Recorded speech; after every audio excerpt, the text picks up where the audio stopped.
Every essay that you have will need to follow basic essay structure.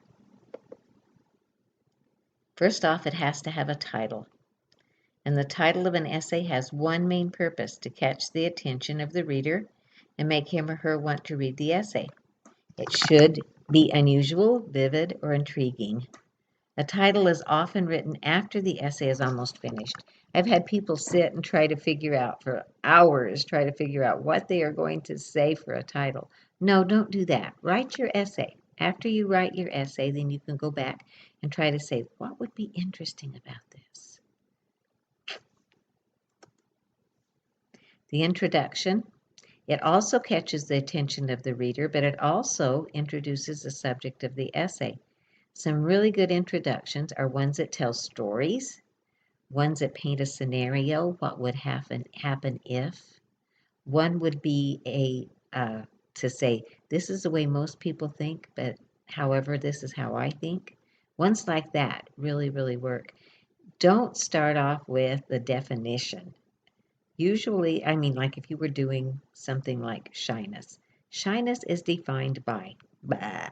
No, don't start off with a definition. Start off with something that's going to catch my attention.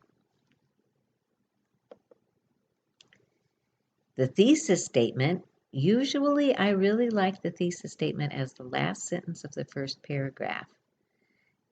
In addition, it has to be the most important point you want to make about the topic. It should be more general than the ideas and facts that support it. That makes sense, doesn't it? That you have something that you're going to try to prove, you're going to have it be a more general idea than how you're going to prove it. It has to be focused enough that it can be covered in the pages allotted for the essay.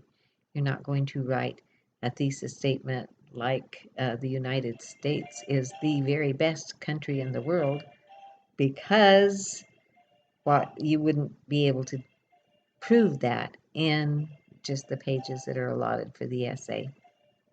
It's not going to announce a topic. I hate that. I hate it when you say, in this essay, I am going to talk about fleas. Fleas are gross. Nope, you're not going to do that. And it should not be a fact, but should have a claim, something you need to prove. It wouldn't be the United States is a big country. That's a fact. It needs to be something you're going to prove. And you should have a specific audience in mind. For now, it's me and your classmates, but there might be other essays that you would write that would have other audiences that you would have, and you would modify them accordingly. For instance, I write a newsletter for my family each week.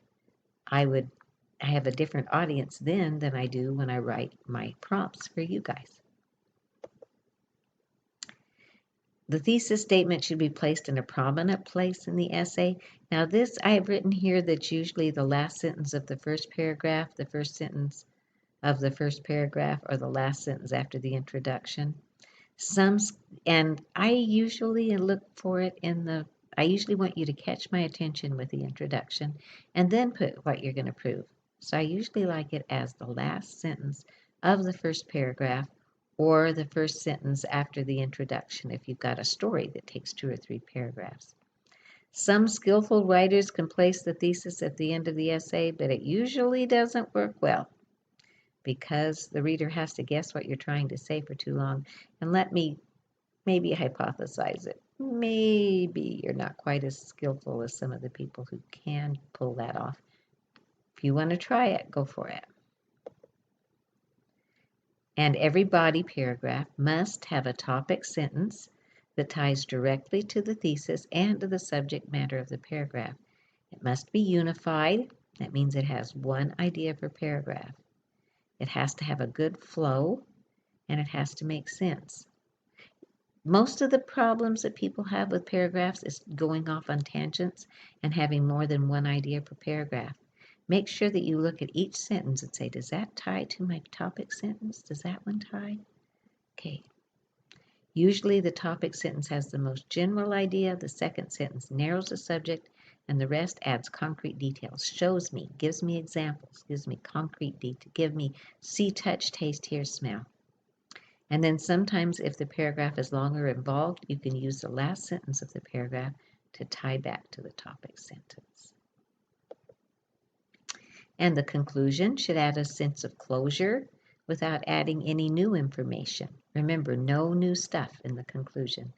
It shouldn't just be a repeat of the introduction or a summary that really insults the intelligence of the reader or contain cutesy remarks.